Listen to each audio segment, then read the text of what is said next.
What do you think? What do you think, eh? Say hi to the camera. Good day, welcome to Great White Retro. I'm Gord Fessick. This is my wife's cat, Tai. And this, our topic today, might very well be the best Commodore 16 I've seen. Yep, this is the same rust bucket I dealt with earlier this year, but look at this. We've got PAL Video, we've got Jiffy DOS, and I hope to show you the bits and pieces that went into getting this thing ready for collectabilia next week. Oh, come here. There we go. And let's get her done.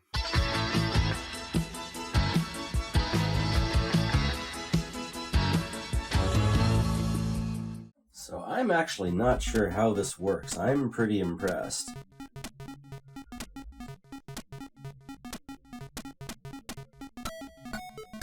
It actually recognized the 576i. This is a 2008 monitor that I got from Walmart. This used to be the living room TV until we got a new one.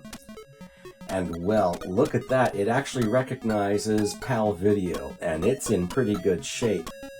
The computer itself has gone through some upgrades since we sorted this out last. Let's take a look inside.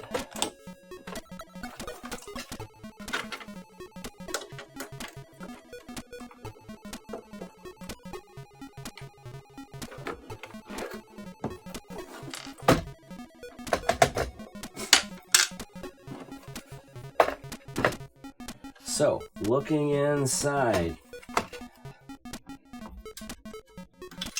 it doesn't look all that different from when it was finished. I'm keeping the RF shield not just because I put so much work into getting it derusted, but also because it acts as a heatsink for the TED chip. That's already pretty warm there.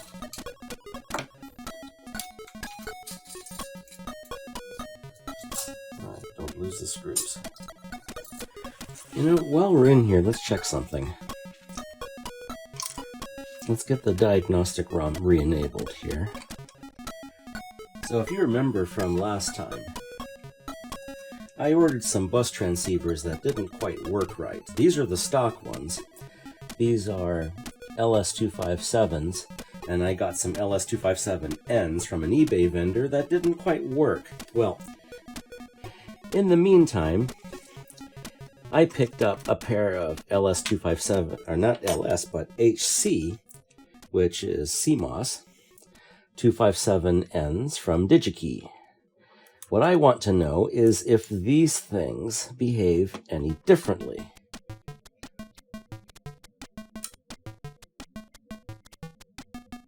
Okay, that's encouraging. Let's replace the other one.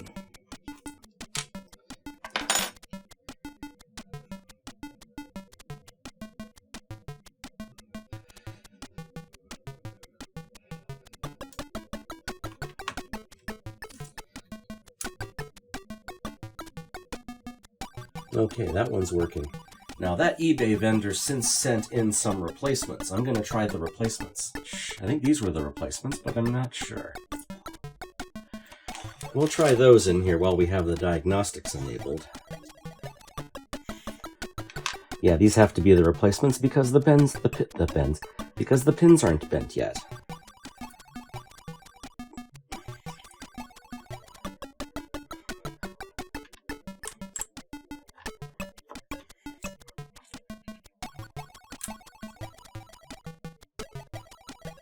Uh-oh.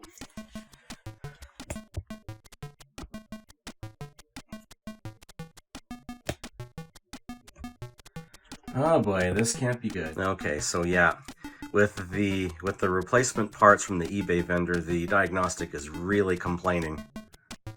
Let's try that again. Okay. Oh, it still doesn't like something. It started to work, but then it started complaining. Right, so that was with an original part in U7 and the new part in U8. So let's put the original part back in U8 and make sure we didn't break it.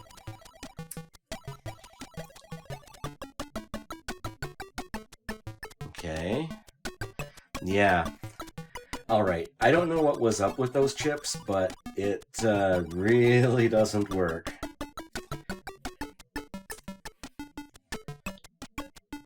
Nope. Okay, so it looks like that Motorola parts are not going to work. I will have to be careful when I order these parts. That, I guess, is me not ordering from that particular vendor again. Right, so yeah, either Motorola parts are not appropriate for this, or I need to get parts from some other supplier. Obviously, the keyboard's not going to work because I don't have the keyboard harness installed.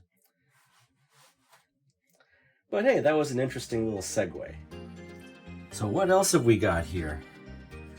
Unlike the VIC and the VIC-2 chips from the VIC-20, 64, and 128, the TED chip supports NTSC and PAL video modes natively. You don't have to get a different version of the TED just to do PAL video. What I've done is I've replaced the crystal with a couple of small sockets. I've removed several pins, and I can swap out this crystal with an NTSC crystal or a PAL crystal. The PAL crystal is 17 megahertz and change, but for some reason when I was playing with this crystal it actually only did 12 megahertz. Let's just make sure I didn't break it by pulling out that crystal.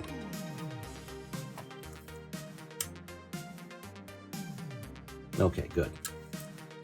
What I've got here is a ROM switcher that I'll link to in the video description. I've got on here the original PAL Commodore 16 firmware. I have Jiffy DOS firmware on here, and I have the diagnostic kit on here as well. I should be able to put that jumper on, for instance, and enable the diagnostic.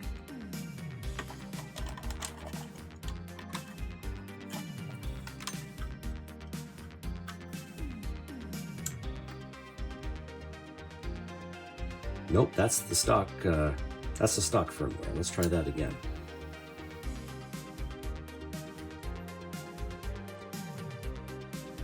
Let's try this pin.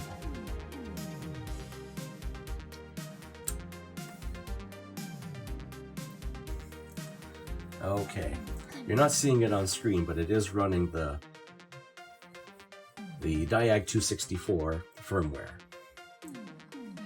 I actually paid for my licenses, so don't fret. I am supporting the guys who are reselling Jiffy DOS. So we've got the crystal socket. We've got a 27512 EEPROM with 4 firmware images on it.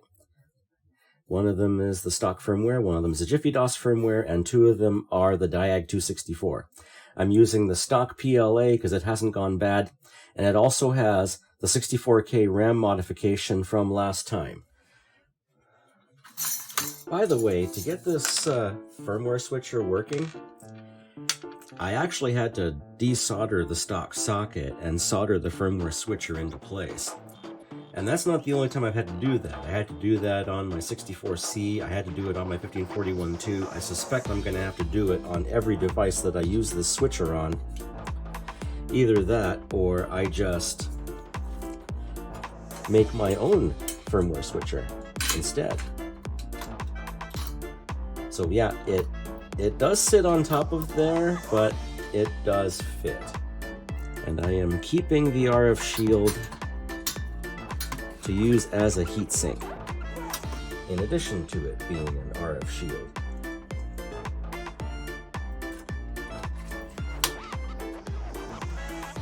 Okay, heatsink is there. TED chip is covered by the heatsink.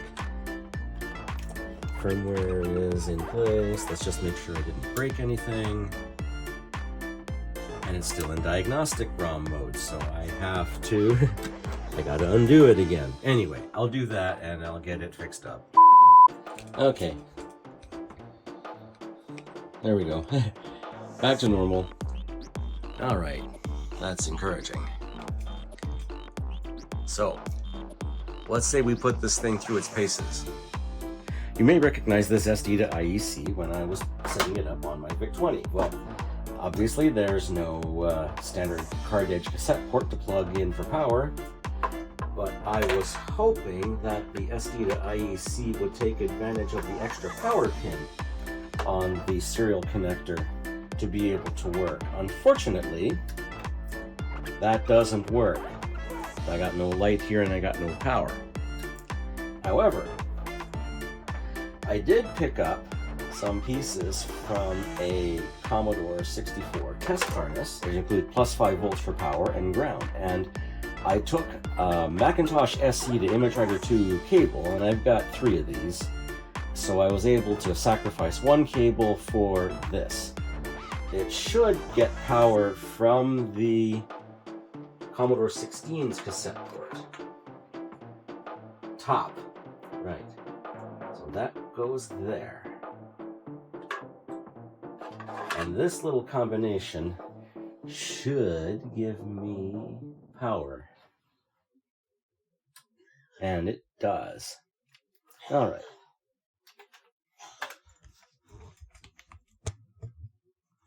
It's running, but I don't have any sound. Is it just volume? Oh boy. The remote on my thing strikes again. But I switched it over to... yeah. I switched it over to composite video. Let me fix that. Alrighty.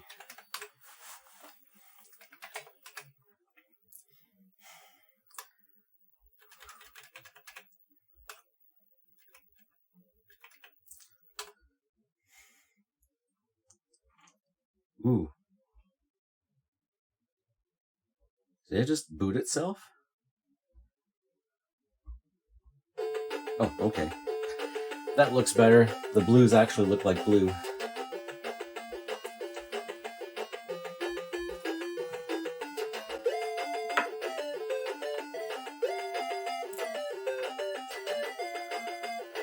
So I had this whole other half of Mac SE to ImageWriter 2 serial cable handy. So I took the slick stick from that Tigerton lot and I replaced the cable on it. This was actually a pretty good joystick to do the replacement on.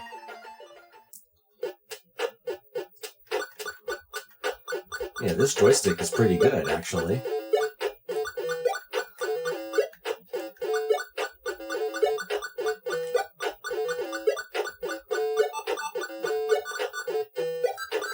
Oh, the collision detection on here is very tight.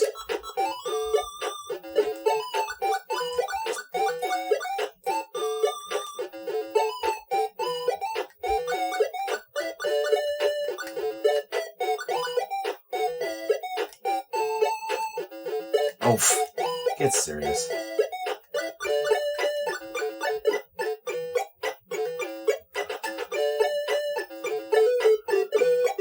You actually have to hold it in that direction or he stays still.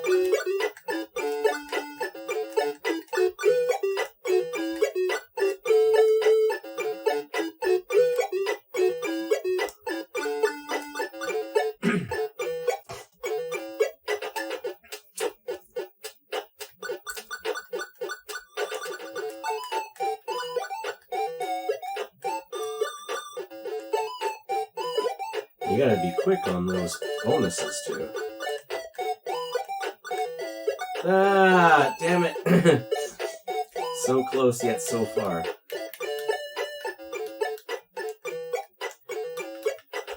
Oh.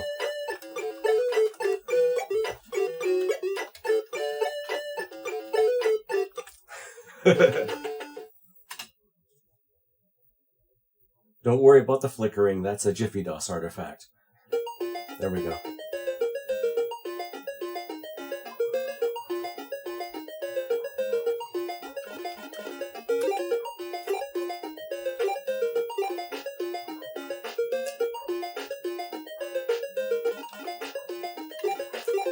Oh, there are 2 maps.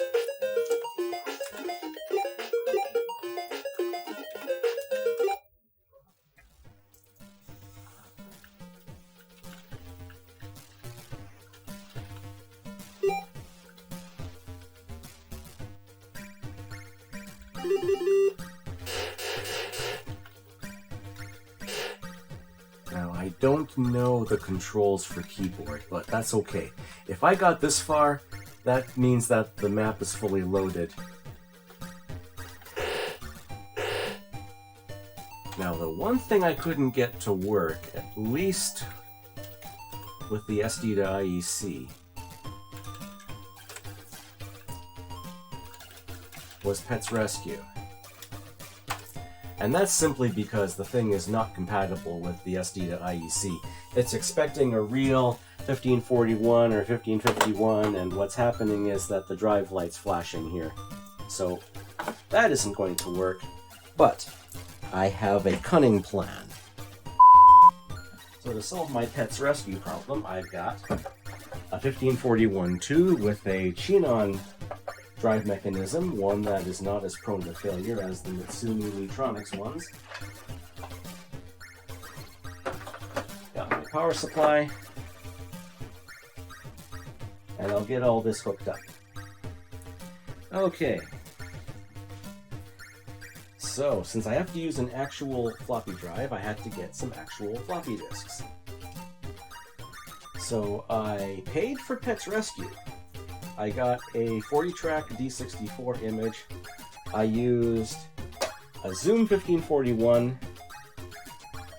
connector, standard IEC cable, and my PC running Nib Tools, it's called, to be able to write to a Commodore 64 disk image. I couldn't use this drive with Nib Tools because I didn't have the parallel port interface, but I used my 1571 disk drive instead, which was able to write in burst mode, and it was able to write out and format a 40-track image.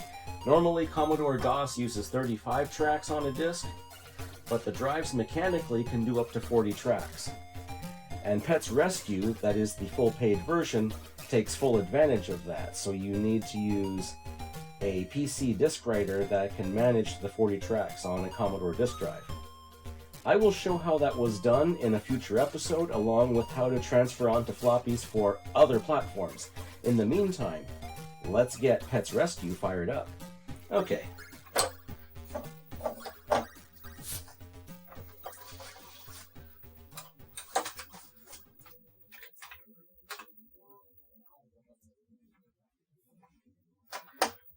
Again, don't worry about the screen blanking.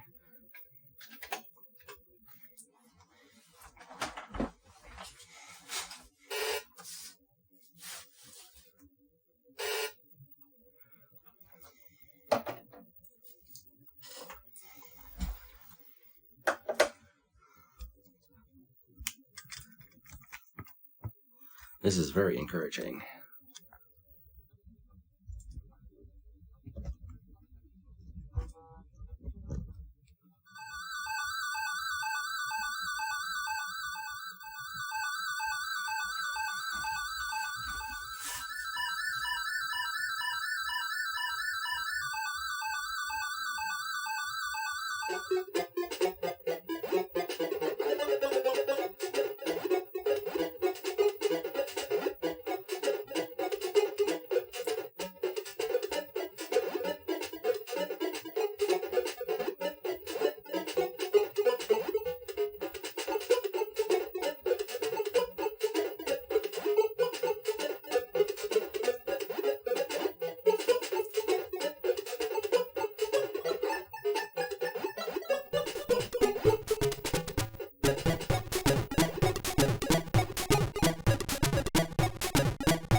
So I thought I'd incorporate a switchable crystal, and I would also switch between the NTSC and PAL firmwares using this hack job from Tynemouth Software's blog.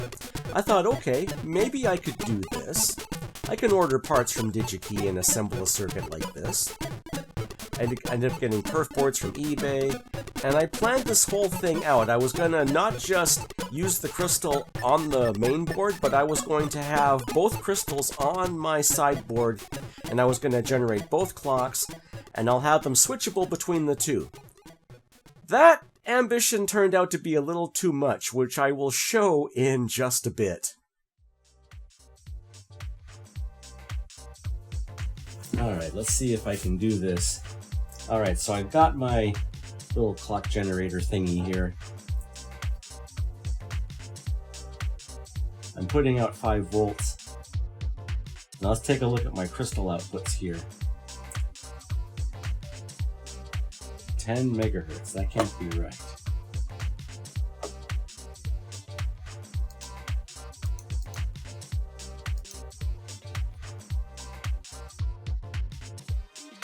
Yeah, 7, that can't be right either. Yeah, 7 and 9.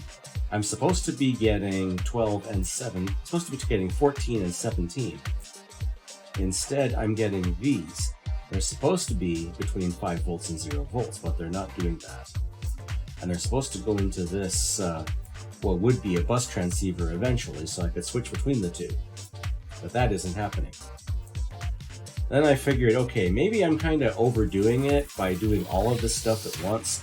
Maybe I'm only supposed to use 1/2 of this set of NAND gates here to generate my crystal. So that's when I dialed back my ambitions and did a much simpler circuit here, and I made a crystal socket here. So let's try that. And I figured, okay, if this works, I'll have 2 different NAND gates. First, let's just make sure we're not blowing anything up here. Okay, I'm getting high on the plus 5 volts, that's correct. And I'm getting... This is curious, I'm actually getting 7 megahertz just by itself here, without even a crystal inserted. Anyway, that might have been part of the problem.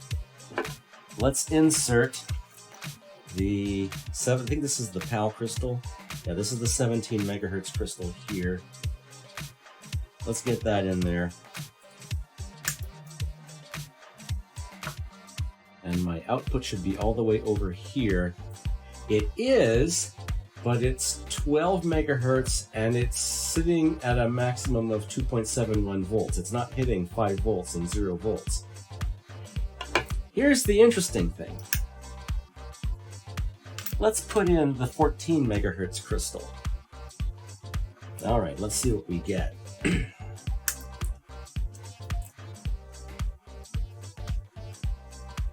And not only do I get 14 megahertz, but I get this very interesting wave. Let me zoom out.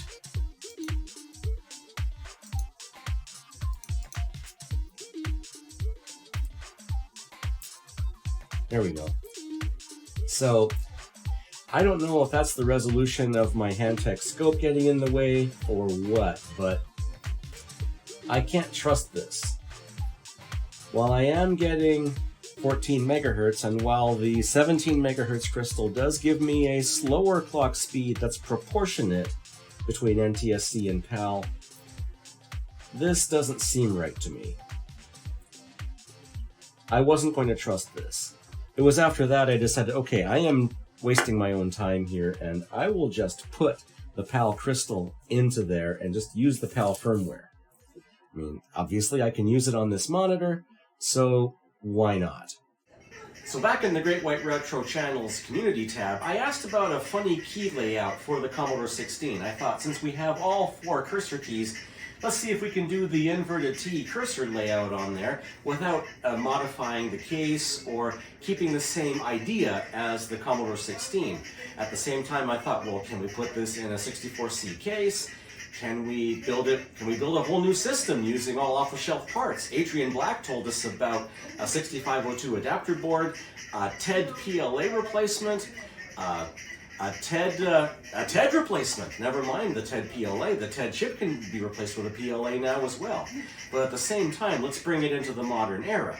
Well, it looks like someone's already gone to the trouble. A fellow named Suko Pera has gone to the trouble of designing what he calls the Little 16 project. It's basically a TED-based computer that fits in a Commodore 64C case. It has the 64 game ports, the 64 cassette port, and everything on there except the user port is on there. And I thought, well, if we're going to go to that much trouble, let's see how hard it is to make a proper keyboard to go with it. Things I'd like to see added to that system, though, would be an option for a SID chip, since there are a handful of Commodore Plus 4 games that use a SID chip and have a SID adapter here, so why not use that? At the same time, let's integrate a PAL and NTSC switcher, similar to what Dave Curran over at Timemouth Software tried to do. I gave up on that, but I might revisit that in the future if I ever get a better scope to verify all of this. Also, let's reduce the ROM count. We could probably put a 27512 in there to cram in the main firmware, BASIC, have a switchable between that and Jiffy DOS, put the Diag 264 software in there at the same time. Hey, why not? So we are almost able to design a new TED-based computer with all off-the-shelf parts. That's pretty good. But hey, I've got my Commodore 16 now, and it's running modern software just fine, even European software, as we can see here. Next week, we'll be at Collectorbilia in Green Bay, and we hope to see you there. Until then, good day.